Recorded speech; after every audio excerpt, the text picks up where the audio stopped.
1 മണിയായിട്ടുണ്ട് കേട്ടോ രാത്രി. കണ്ണ് ഇതുവരെ വന്നിട്ടില്ല.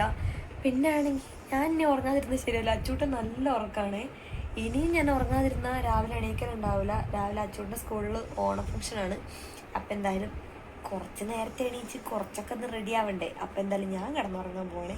കണ്ണ് വരുമോ വരാതിരിക്കുമോ എന്തെങ്കിലും ചെയ്യട്ടെ. കടയിൽ എന്തോ ഫംഗ്ഷന് വേണ്ടിയുള്ള എന്തോ സെറ്റപ്പാണ്, അതുകൊണ്ടാണ് വരാത്തത്. എന്തായാലും ഞാൻ കിടന്നുറങ്ങാൻ പോവാണേ. കണ്ണെന്തായാലും പുറത്തുനിന്ന് ലോക്ക് ചെയ്തിട്ട് പോയിട്ടുണ്ട്. So good night. നമ്മൾ രാവിലെ തന്നെ എണീറ്റിട്ടുണ്ടേ. അങ്ങനെ ഇന്ന് അച്ചൂട്ടൻ പതിവില്ലാത്ത നേരത്തൊക്കെ എണീറ്റിട്ട് ഭയങ്കര പണിയാണ് കേട്ടോ. പണി എന്ന് പറഞ്ഞാൽ അവന് സ്കൂളിൽ കൊണ്ടുപോകാനുള്ള പൂവൊക്കെ അവൻ തന്നെ വേർതിരിച്ച് മാറ്റി എടുത്തൊക്കെ വെക്കുന്നുണ്ട്. അപ്പം നമുക്കിനി സ്കൂളിലൊക്കെ പോയി റെഡി ആയിട്ട് കാണാം. ഇനിയിപ്പോൾ നമുക്ക് ചായ കുടിക്കണം.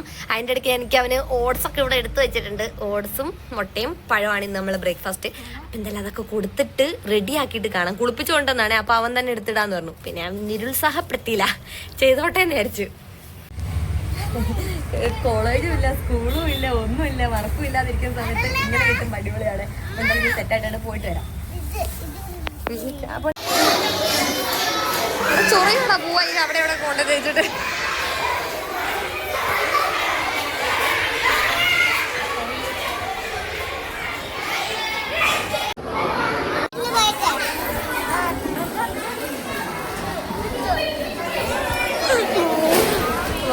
ബാക്കി എല്ലാവർക്കും നല്ല സന്തോഷമായിരുന്നേ. മാവേലിക്ക് എന്തോ സങ്കടമായിരുന്നു കേട്ടോ. പിന്നെ ഇവർ രണ്ടാളും ഈ കൈവിട്ടുള്ള കളി ഇല്ല കേട്ടോ. എപ്പോഴും കൈ പിടിച്ചല്ലാതെ നടക്കൂല. നേഴ്സറി മുതൽ തുടങ്ങിയതാണ്. ഇപ്പം സ്കൂളിൽ പോയതിന് ശേഷം ഇവർ മാത്രമാണ് കേട്ടോ കൂട്ട്. എപ്പോൾ പോയാലും വന്നാലും ഒക്കെ ഒരുമിച്ചാണ്. അതുകൊണ്ട് തന്നെ കാണുമ്പോൾ ഒരു സന്തോഷമാണ് കേട്ടോ.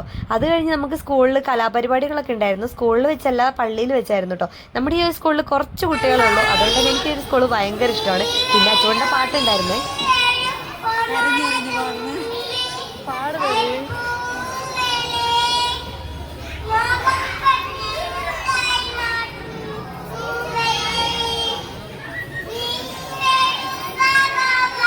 അടുത്തായിട്ട് നമ്മുടെ മെയിൻ പരിപാടി സദ്യ കഴിക്കണം. അതും തിരുവനന്തപുരം സ്റ്റൈൽ സദ്യ കേട്ടോ.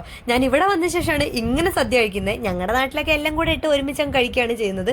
ഇവിടെ ആദ്യം പരിപ്പൊഴിച്ച് കഴിക്കും, പിന്നെ സാമ്പാർ ഒഴിച്ച് കഴിക്കും. എന്തായാലും പായസം കുടിച്ച് നല്ല ക്ഷീണം. അപ്പം എന്തായാലും അത്രേ ഉള്ളൂ. ടാറ്റാ.